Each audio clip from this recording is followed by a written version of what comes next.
2:30 nga ng madaling araw nang may sipang kong lumabas para bumiyahe. Nalimpungatan kasi ako mga tol at hindi na ako makatulog ulit. Nung pagkalabas ko nga sa eskinita namin, dumaan muna ako dito sa Petron para bumili ng yosi. Ay mali, magpagaas pala. Pagkatapos ko nga magpapultang ng 100 pesos, agad tuling nilisa ng aking kinaroroonan upang simulan ng aking paglalakbay sa aking paroroonan. Ang dami mong alam. Unang pasahero ko nga pala dyan si Miss Ibana. Binondo to pase nga pala itong booking ni Madam. Nang makaupo nga ng maayos si Madam, agad din kami umalis. Sapphire, ingat! Pasok mamaya.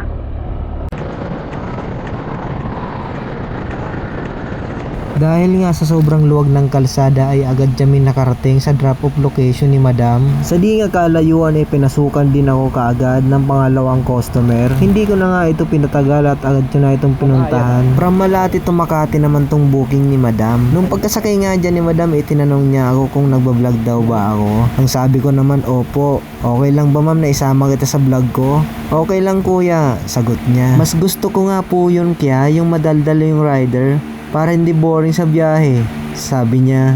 Kaya ang sagot ko naman, alright. Nung makarating nga kami sa drop-off location ni Madam, maliit lang ang singil ko pero ang laki ng ibinigay niya.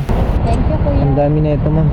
Thank you 5:10 nga nang pasukan ako ng huli kong booking. From Pasay to Caloocan naman tong booking ni Madam. Pagkaabot ko nga ng helmet niya, Madam sabay nag-request siya na kung pwede daw ba pakilagay ng bag niya sa harapan. Dahil nga sa may kalakihan itong dalang bag ni Madam, kaya nilagay ko na lang to sa bag yung box. Ay yung bag sa box. Ano ba? Nung makasakay na nga si Madam at makaupo ng maayos ay agad na rin kaming umalis. Nag-request nga tong si Madam na kung pwede daw ba medyo pakibilisan. Kailangan daw kasi bago mag 6 AM ay nandun na kami sa drop-off location ni Madam. 10.7 kilometer ma'am.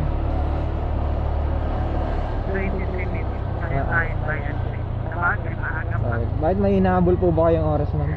Oo, lasing dapat nandun na ako. Maliligo pa ako eh. Bakit mapapasok po kayo sa work ma'am? Oo. Kayang-kaya no? Pero sa bahay naman yun. No? Hindi pa nga tapos magsalita si Madam nakarating na kami sa drop-off location niya. Ang bilis 'di ba? Kaya move it na. Totoo yan. Huwag kayo iiyak.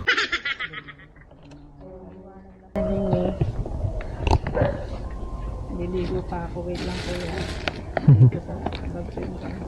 Ba may nahulog po kayo ma'am? Check niyo na. Asukal.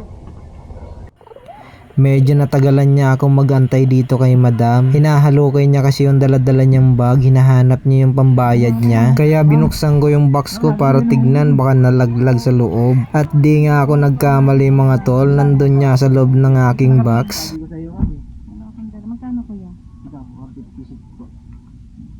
Thank you. Hindi, okay na po.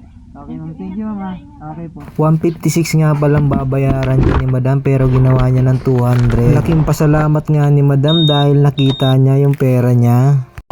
Buti na lang mga tol, chinek ko yung box ko. Sabi ko na nga ba nahulog ni ma'am. May nahulog na pera sa loob ng box. Kaya dapat talaga chinecheck natin bago tayo umalis pagkababa ni customer kung may nalaglag ba galing sa kanyang bag. Siguro yung pera niya nasa halagang 800 to 1k. Tigo 100 mga tol.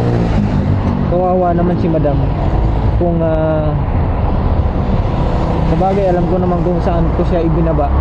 Kaso nga lang baka makalayo na tayo mga tol at saka lang natin mapansin na may nalaglag pala sa box natin. Alright,